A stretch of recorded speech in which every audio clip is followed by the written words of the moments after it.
Hey, this is Monday, November 23rd and Tuesday, November 24th, as we're going to get into learning about kids making poor choices and dying, or something like that, or maybe just poor choices. I have delivered the second round of novels and did ding dong ditching of houses, which was great. I do have kids who are still missing the idiom homework. As we're slowly getting kids to turn in work, I figure I will just keep reminding you until someday I have responsible children. I mean, not my own kids at my house. Those things are horrible. But other children in other places. Shadow Club. Again, if you don't have a copy of book, let me know, and I will find a way to get you a copy of book. And that is my goal. I will be doing another round of book delivery coming up this weekend for those of you who are wanting it. Or you could come to the school, but that requires like you'd actually come here and responsibility during the day, and who does stuff like that? It's overrated. If you need to have digital copy of book, for those of you right now who don't have it and you want to be able to follow along, here is how you get to digital copy of book. If you go to Canvas page and you go to today's calendar and you find a spot that says ebook, here is how you go around doing the downloading of it. In that case, Zachary, you can still bring it here during the day to turn in cans. If you have cans to turn in, you'll just have to bring them here and then leave them in the office. Or technically, if you creepily know where I live, you could bring them to my house and I would accept them also, depending on what level of creepy you want to go with. Or you can hold on to until January. I'm fine with any of those options. To download ebooky thing, what you're going to do is go to the calendar thing, and then you're going to find a link that says ebook is here. You have to hold your finger on it until it pops up with a menu that says open in, and you have to open it in iBooks.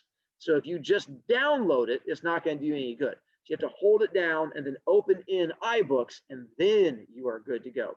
Because I had kids who were trying to download, like, it's broken. I'm like, it's not broken. You're broken.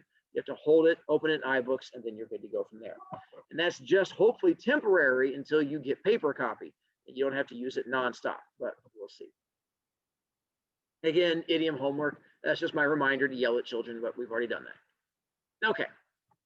I want to begin with discussion-y thing and not just jump straight into book, because I'm curious to see your thoughts. Plus, I miss interacting with you. I mean, making fun of you on here definitely brings me joy and happiness, but being able to interact with you works a little bit better. So we're going to try doing this. Don't respond to them yet. I have talky things to do first, but then I'm curious to see your thoughts. So all 5 of these statements on there are things I pulled from the novel that we're getting ready to get into. And so I'll be curious to see your thoughts on them as we get to these things as they pop in. So let me read each one and then explain them, and then I'll get your voties. And then if you would like to respond, you can either do typey in the chat, or you're more than welcome to talk to me. And I'm happy either way from there.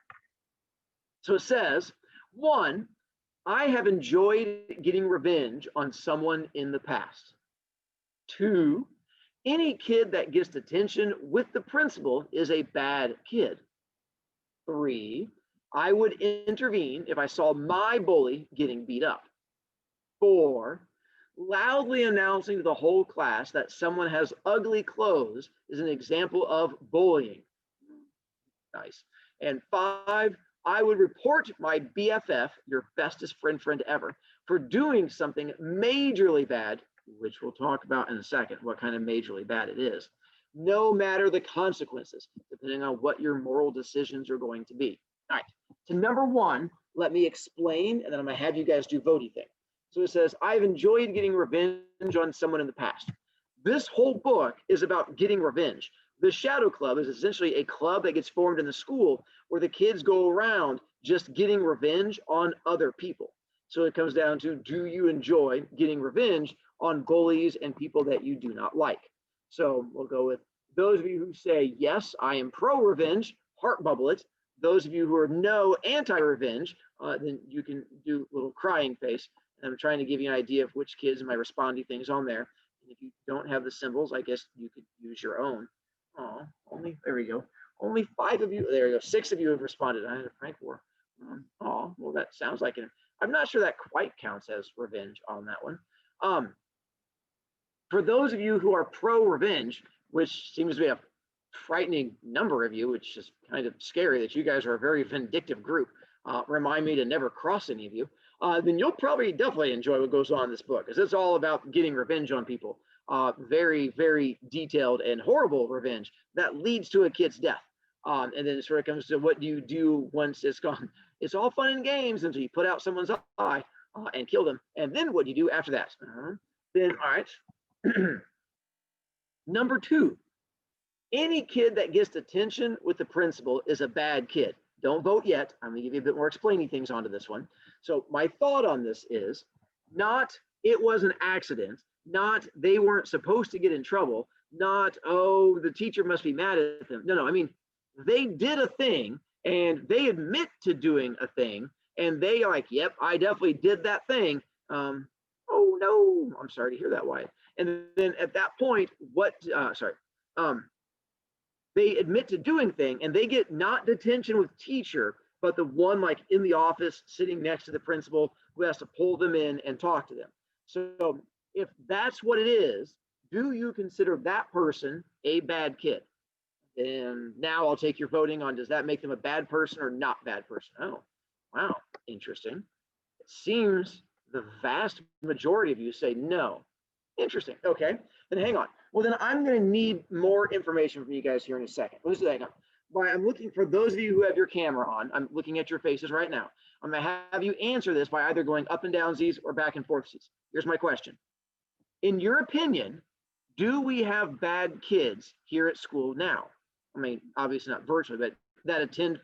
Okay, so I see a lot of head nodding up and down. So for those of you who are saying, yes, we have bad kids, either by raising your hand and I'll let you talk to me, or putting it into chat, if this does not make someone a bad kid, since most of you said that does not make you a bad kid, my question is, in your opinion, what makes someone a bad kid?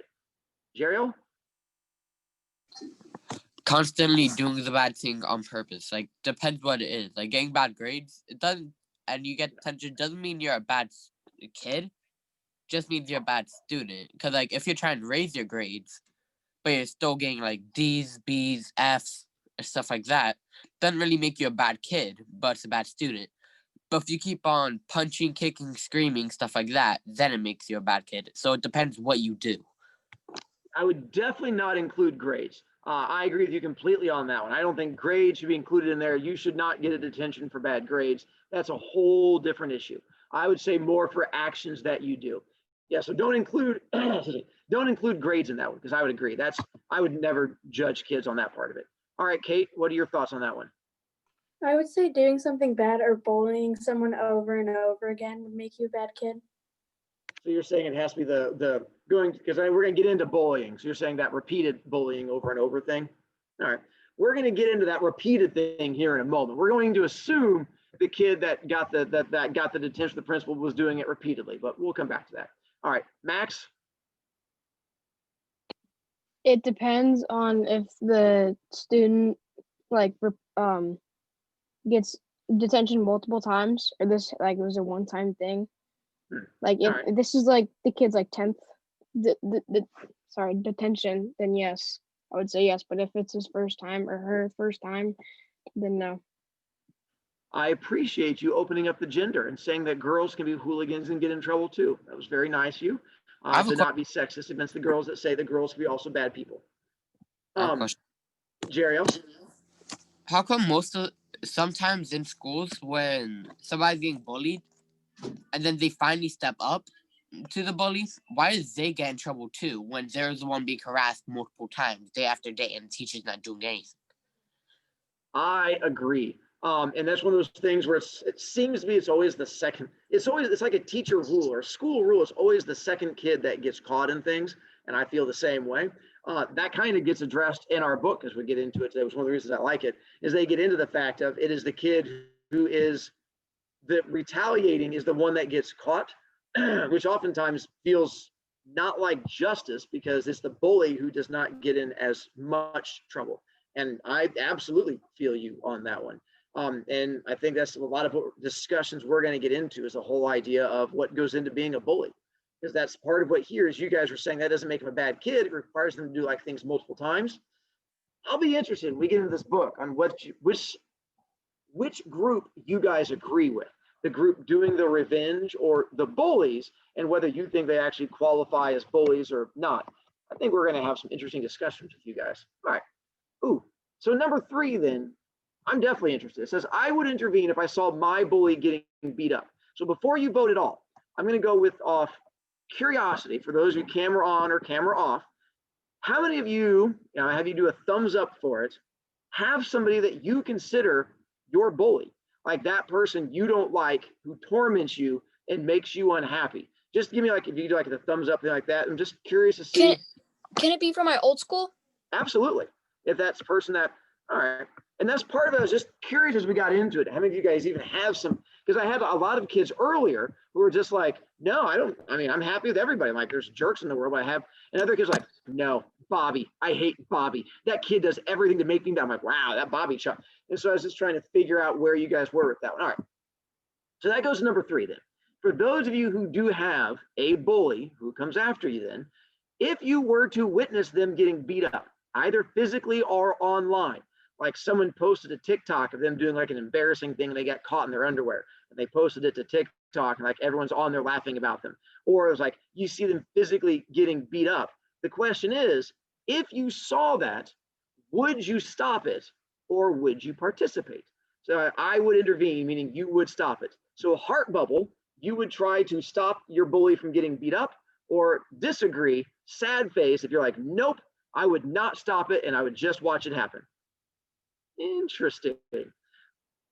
Wow. Okay. As I'm seeing the votes come in on that one, because that is definitely a thing that's going to happen in this book.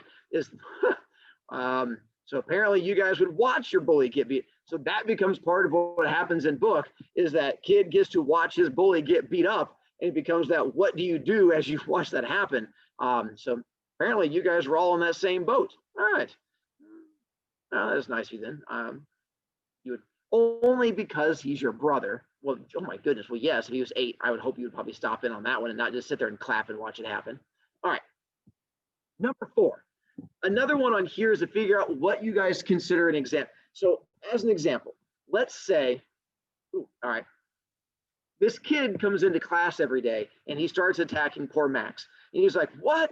Steelers? That's ridiculous. He those clothes out of the trash. No one wear that. I think I threw my Steelers outfit away yesterday. You must have gone through my trash to get that. And like every day he just comes in and says that loudly, watches the whole class and sees who giggles, and then just sits down.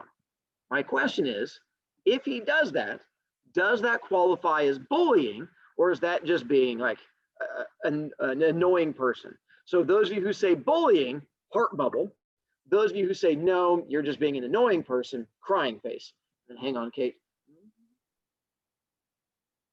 So you're saying every day he does that? I mean, at least more than a couple times a week. Well, at least give him, whenever he runs into you and he's in that mood. All right. So a lot of you say disagreeing. Interesting. All right, Kate, what was your thought on that one? Sorry.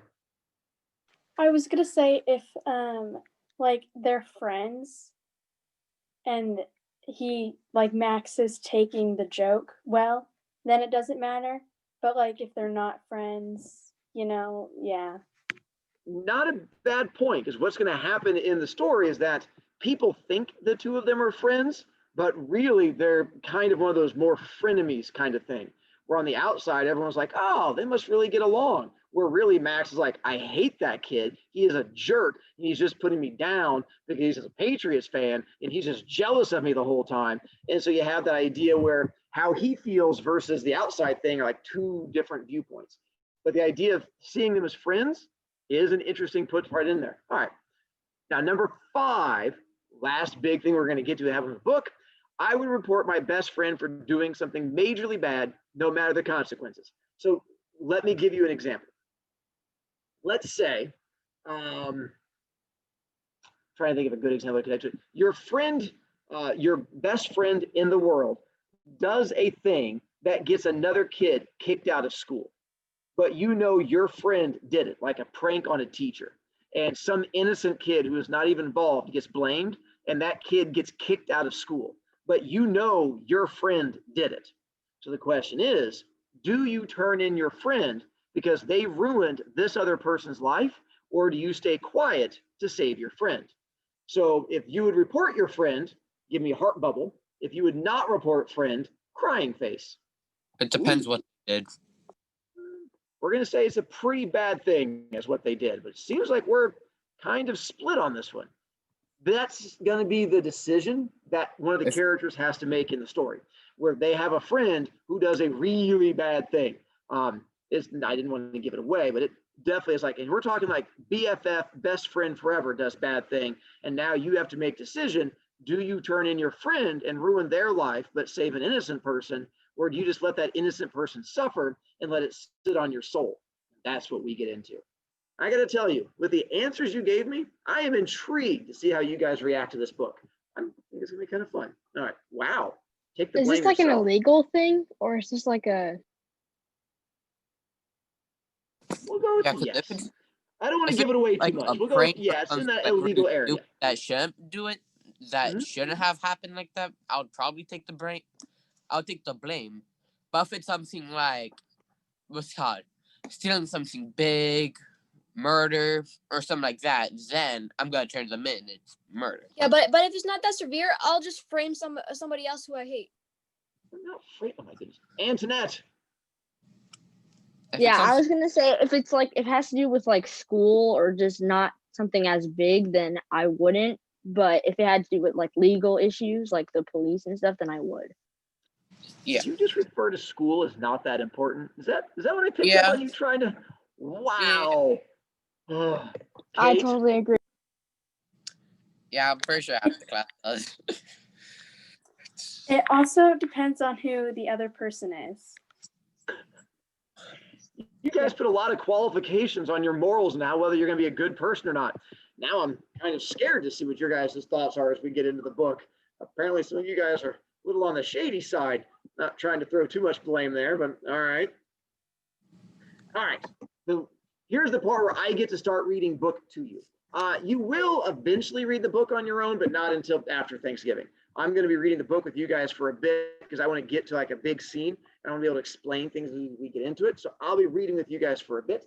I also have a whole bunch of like pictures that are going to go up there, so I get a chance, more Brovy art and fun stuff like that. We get a chance to explain things. Brovy art is one of the two best things in this class. And my wigs, Brovy art and wigs. I understand. No, I feel the exact Brovy same. art and B points. Not the wigs, but yeah, I would say B points and. So here's where the book writing comes in. At end of class, my goal is to let us get done early and let you guys take off and not go the entire time. But for that to happen, we're going to have a checkpoint where 6 of you are going to have to be able to be brave enough to answer this question for me, which will be, as we go through, I'm going to have you write in your book. I'll show you, I've done the same thing. Either highlight or just write in your book as we find things that connect to people you know. As an example, like every time I find one, I'll stop and I'll let you guys know. Like there's a scene where one of the characters rolls their eyes. They're like, oh my God, and they roll their eyes real hard. I underline that and put my oldest daughter because she rolls her eyes at me all the time. And we have a conversation. I'm like, did you put away your dishes? Oh my God, Dad. And I'm like, did you roll your eyes? And so that would be a connection to her. So she might just have been blinking. Find the connections that connect to you or people you know. It does, I mean, just whether it be famous people, friends, family, connections, and stuff from there. All right. Let's begin with prologue. Oh, by the way, this book does not have chapter numbers, just chapter titles. If you flip through it, there is no like chapter 5 or chapter 7. There's just chapter like the Charter or Stonehenge and stuff like that. So it makes it a little bit tougher. If you're reading the ebook, just go to the part that says prologue. All right, I suppose you want to know all about us, don't you? All the nasty, horrible details about the vicious things we did, how we planned the accidents, how we plotted against everyone who got in our way. That's what you want to hear, isn't it? Well, it wasn't like that. Well, I mean, not to us anyway. Not at first. Things just got carried away, that's all. We were all good kids. I mean, really good kids. Not a single kid in the Shadow Club had ever done anything bad. And there wasn't a single delinquent in the bunch. Well, not at first. And I still don't know how it all happened. We just lost control, Too many bad feelings have a way of spinning together into one killer tornado, and none of us in the Shadow Club knew how to stop it, or for that matter, where it was going. I haven't told anyone the whole story yet.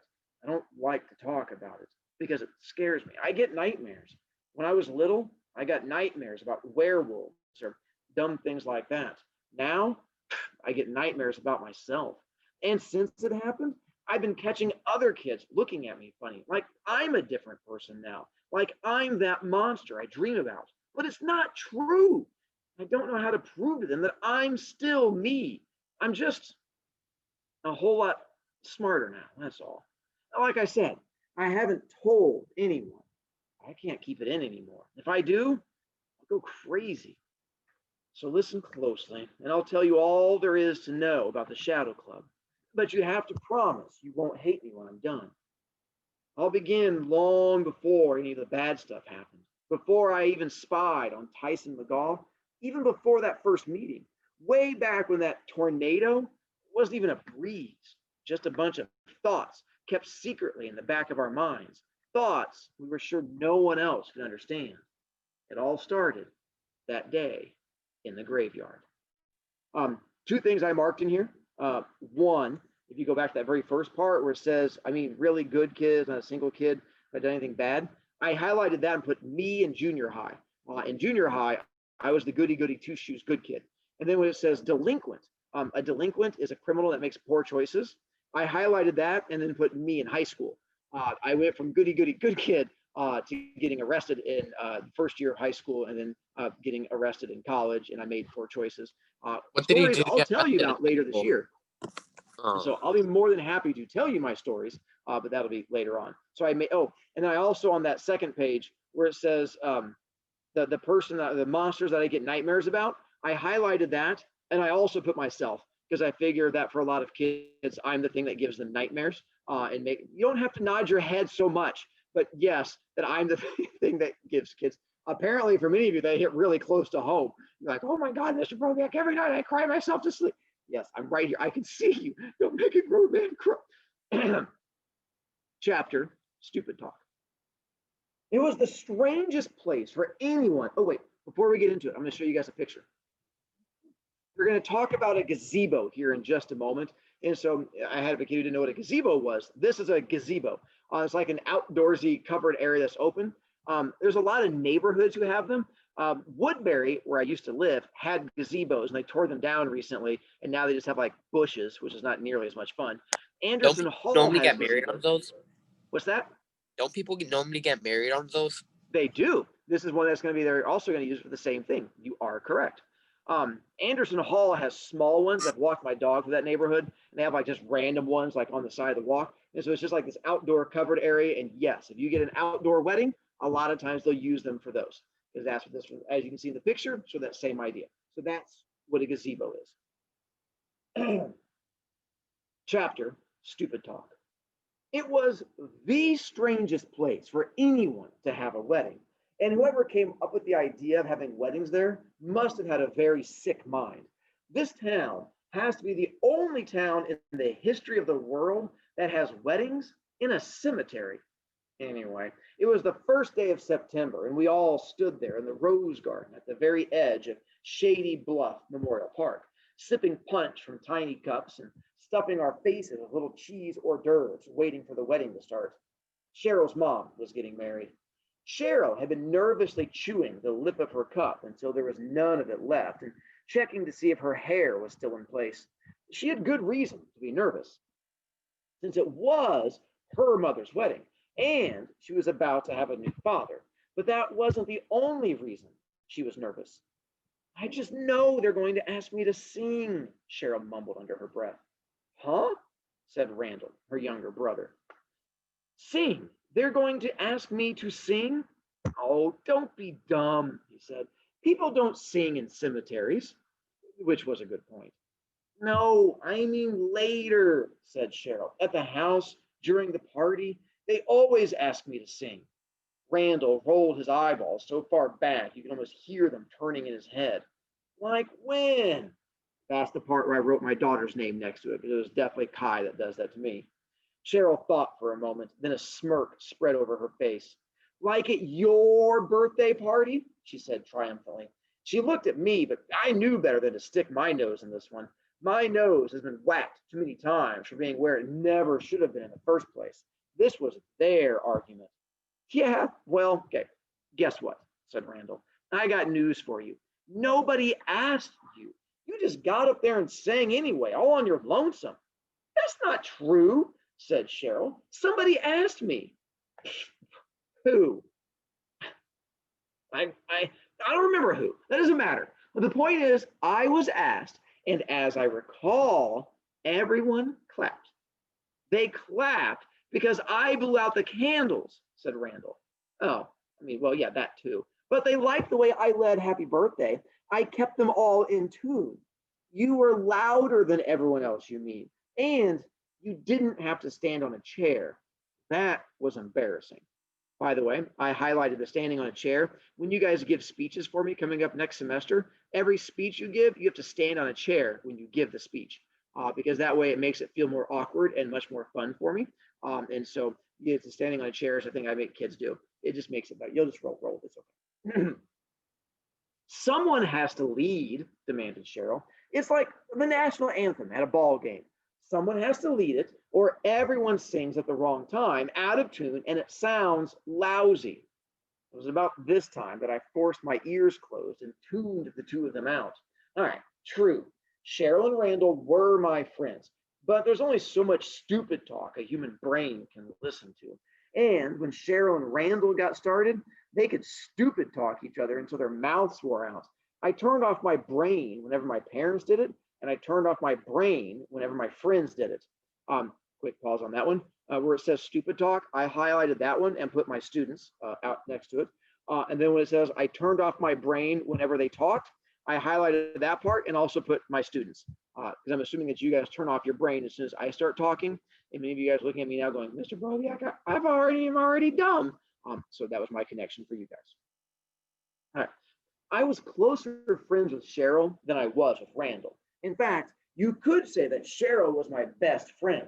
She'd been my best friend all of my life, or as far back as I could remember, back to the days when it was all right for little boys to play with little girls, because we didn't really know the difference. And through the time when everyone would make fun of us because boys were supposed to do boys things with boys and girls were supposed to do girls things with girls. Now, no one really much bothered us. Because at 14, everyone has more sense. Besides, people envied us because everyone was so sure we were a lot more than we really were, if you know what I mean. Other kids always think that kind of thing if you're friends with a girl. I'm assuming you know what he's talking about here. Everyone assumes that, they're lovey-dovey towards each other, even though they're just friends. And so I highlighted that one and put my younger daughter on there because she has a bunch of friends who are guys, and everyone always assumes like they've been going out. She's like, no, I've just known them since like third grade. And so she's just friends with a bunch of dudes, which I was like, all right, they just seem to be friends with each other. So same thing on that one. Anyway, neither Cheryl nor Randall knew when to shut up or when to give up, since they were always so convinced that they were right. They argued like lawyers, which is something they both got from their mother, who is a lawyer. This time, however, I knew for a fact Randall was right. No one had asked Cheryl to sing at that party. The only person that was asked to sing was Cheryl's cousin Rebecca. And luckily, Cheryl was out back when it happened, or else she would have been in an evil mood for the rest of the day. Cheryl hated Rebecca about as much as I hated Austin Pace, but I'll leave that for later. You just watch, said Cheryl. Mom will come over to me and ask me to sing when she and Paul have their first dance. I'll bet you. You're on, said Randall. I'd bet you money, but I wouldn't want to make you feel too bad. Fine, it's settled then, I said just to shut them up. The winner gets no money, but will get to hang their victory over the other person's head for the rest of their life. All right? Fine. Fine, they both said. Good. Now, both of you, shut up. It looks like they're going to start. In a few minutes, Randall and Cheryl left to join the bridal party. which would come down the aisle along with the bride. My parents found me, and we went to go sit in the rows of chairs by the little vine-covered gazebo in which the wedding would take place. The air was still warm that day, as if it had forgotten that autumn was coming pretty soon. But the trees remembered. You could tell that they were just about ready to start turning colors. It was a nice day for a wedding. Cheryl came down the aisle with the rest of the bridesmaids. I knew she hated all that makeup and hairspray. I have to admit, I'd never seen her look so beautiful, even more beautiful than her mother did in her wedding dress. Of course, I couldn't tell Cheryl that. She tended to punch people who told her she looked beautiful. As the ceremony went on, I saw Cheryl's cousin Rebecca on the other side of the aisle. Oh, that last part said I could tell Cheryl that she tended to punch people who told her she looked beautiful. I highlighted that and put my wife because for some reason she never believes me whenever I say that she's beautiful. She's like, whatever. She's like, what would you know? And I'm like, I'm the dude that married you. So anyway, I went ahead and highlighted that and put her down for there. As the ceremony went on, I saw Cheryl's cousin Rebecca on the other side of the aisle. She sat there like a little princess, all 4 feet of her, pretending to be the cutest thing on earth, like she was taking Shirley Temple lessons or something. Even just sitting, you could sense that air about her, like she was the one in Cheryl's family that everyone adored, and she knew it. I could see why Cheryl resented her. Who wouldn't? All that pretend sweetness all rolled up into one tiny body. What made it even more irksome for Cheryl was that next week, Rebecca would make her grand entrance into our junior high and would, as always, set out to top anything Cheryl had ever done. Quick pause here. So they talk about Shirley Temple. If you don't know who Shirley Temple is, let me help you with that. Shirley Temple, from way back in like the 1920s and 1930s, there was this girl named Shirley Temple who was like the very first child actor. She was like a wee little thing, and she had like this big pile of red curly hair, and she sang songs like animal crackers in my soup, blah blah blah blah boop dee boop. It was like you're like, oh, she's so adorable. That's who she was. And so here's a little clip from. What I'm going to do now is to torture you. I am going to play part of a clip of her movie, of her singing, so you get a chance to experience it. This is what they're referring to when they talk about the cousin Rebecca, who thinks she's so adorable and sings all the time. This is what they're comparing to. Those of you who are watching video online, I have to pause it because you won't get a chance to watch this, because if I didn't, I would get like copyright check and it's shut down my video. So it's going to disappear and then we're going to come back. Hang on one second. Zoom recording. And we're back. Look at that. Kids are freaking out like, Mr. Brobiak, that song was a bop. And they got all excited listening to a small 7-year-old sing about animal crackers and soup. Who wouldn't love a song about that? Home children, you can just Google that and then good luck to you. Back to here. Oh, hang on. I lied. Chat challenge. I thought of an idea. Kate, I appreciate it because you like adorable things. You probably also like puppies and kittens and stuff like that too. Mr. Brobiak, who doesn't love puppies and kittens? I agree. They're delicious. All right, ready? Here is your chat challenge for you. On here, that's just my way to see which kids are paying attention. My chat challenge is, so far, we do not know the main character's name because they've not told you main character yet. The reason being is the point of view the novel is being written in. So I'm going to hit chat challenge, and you're going to tell me what is the point of view for this novel, which is why we don't know who is telling you the story yet. Ready? And chat challenge. Oh, you guys were premature. Delaney, you were the first one to come in who was not premature. You got lucky. The correct answer should have been first person, which by the way, it looks like Casopa, it would have been you, but you and Blaze and Ethan and JC, Jerio, you guys came in too early. So it looks like Delaney, you're my official winner of chat challenge. Go you. You waited until the actual chat thing popped up. Nicely done. Who was second? Who was second on that chat challenge? Delaney. And then Nina was second. And Finley was third. Go you. All right. All right. Back to kids. I cannot leave that up there. Nope, we're going to go back. Let's go to, there we go. She's adorable. All right. Continuing, bottom of page 9. Well, the wedding went fine, and so did the first half of the party back at Cheryl's backyard. It was when the band started its second set that things started to change. It seemed that Cheryl was having such a great time dancing and jabbering at anyone who had an ear that she had forgotten all about her.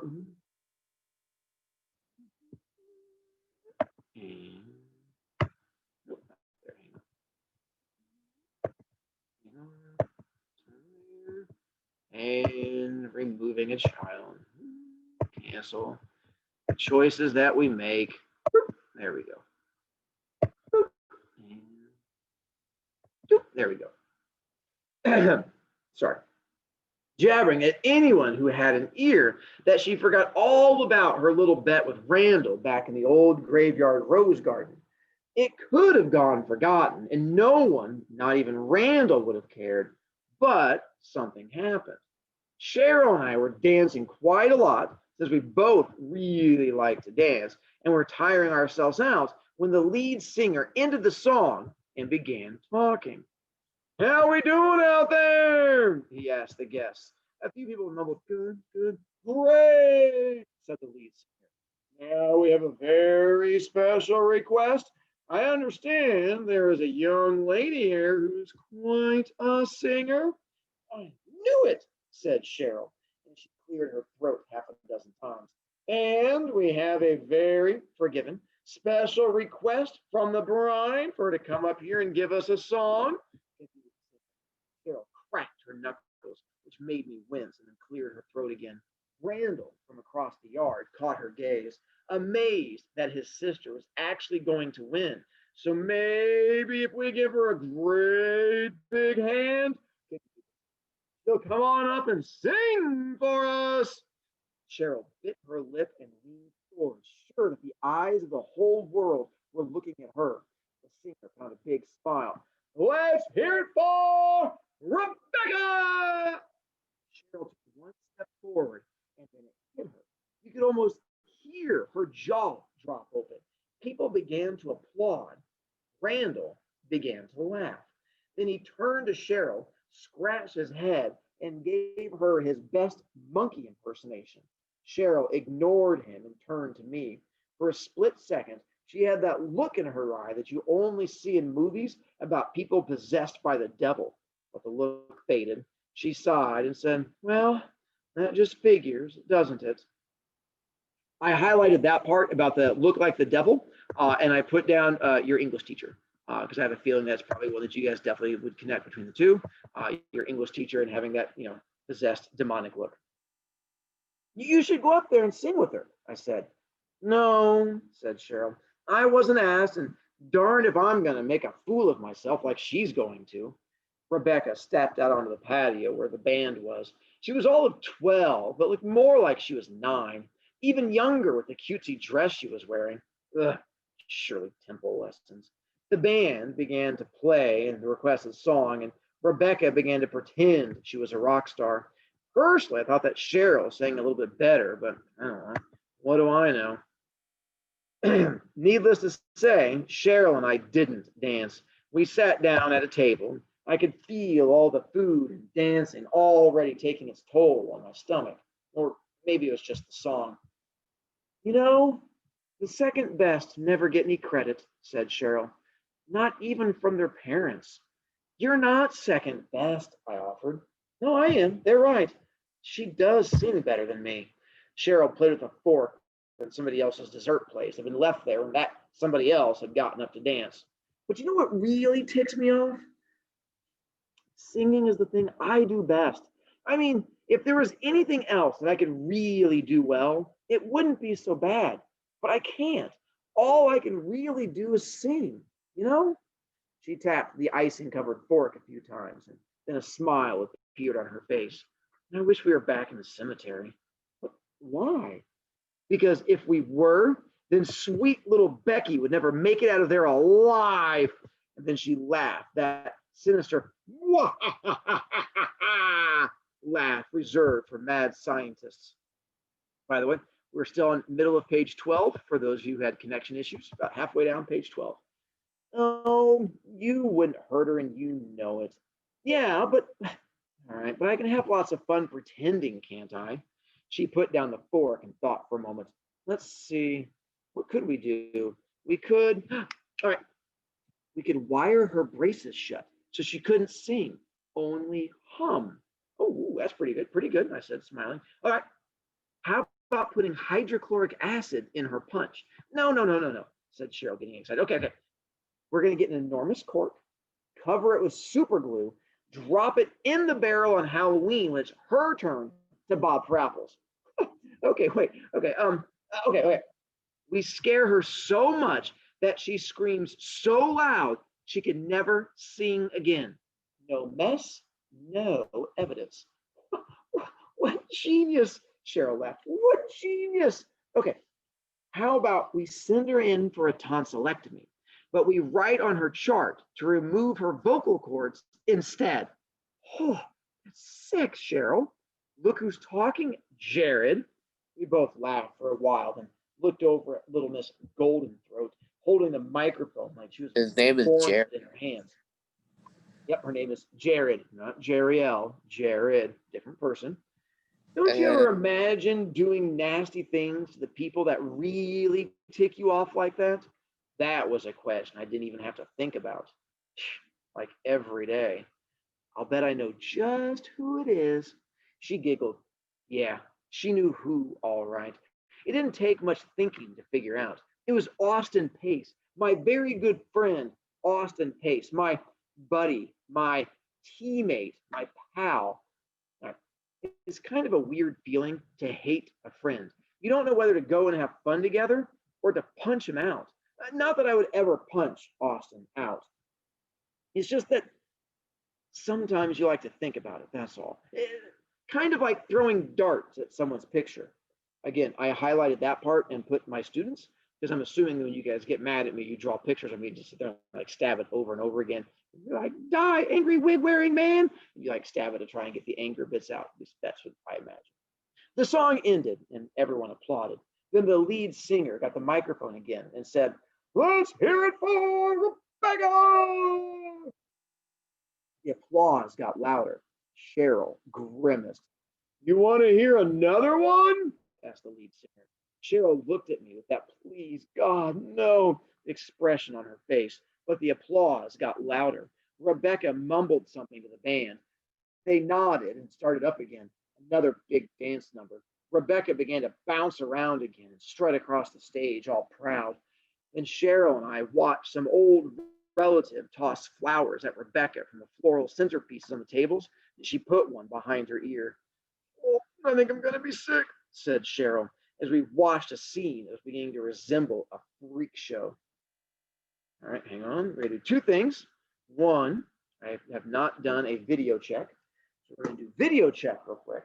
And then two, possibly, if we have 6 kids who can tell me connections either in chat or by raising hands, then we will give you guys a chance to be done early. If I don't have 6 connections, I will keep going to give you guys a chance to get there.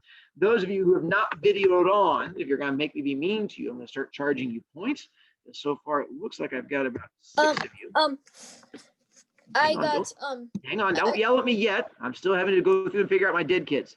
Let's see, I'm going to have to kick out Bogle and kick out Lathe. And, oh, so just those two. Bogle's alive.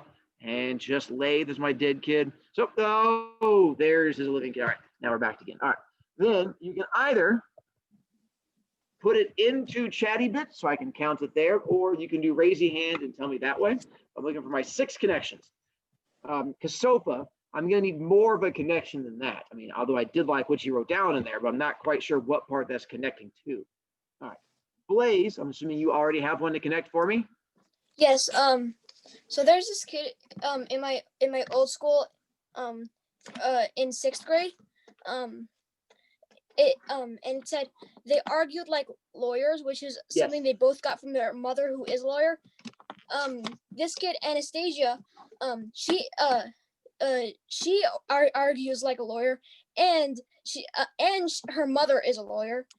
And I also have another connection with her. She sat there like a little princess, all 4 feet of her, pretending to be the cutest thing on earth. Yeah, that's also Anastasia and my sister. That would work. That's one of them down. Jeriel, you have one for me too?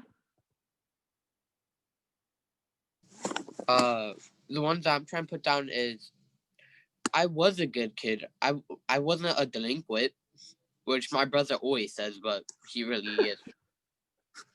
That would work for me also. Oh, sorry, your brother's a delinquent. My sister rolls her eyes a lot. I would count that. So that brings us to 3.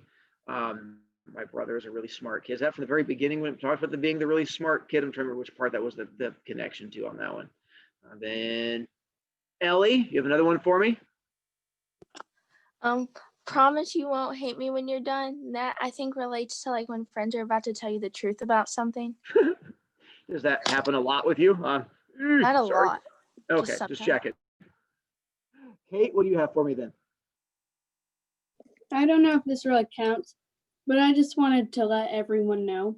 It said autumn in the book, and autumn is my favorite season. So, yeah. You know what? I will count that one. I think we can roll with that one too. At least you're connecting it to you on that one. Embarrassing my sister. Oh, all right.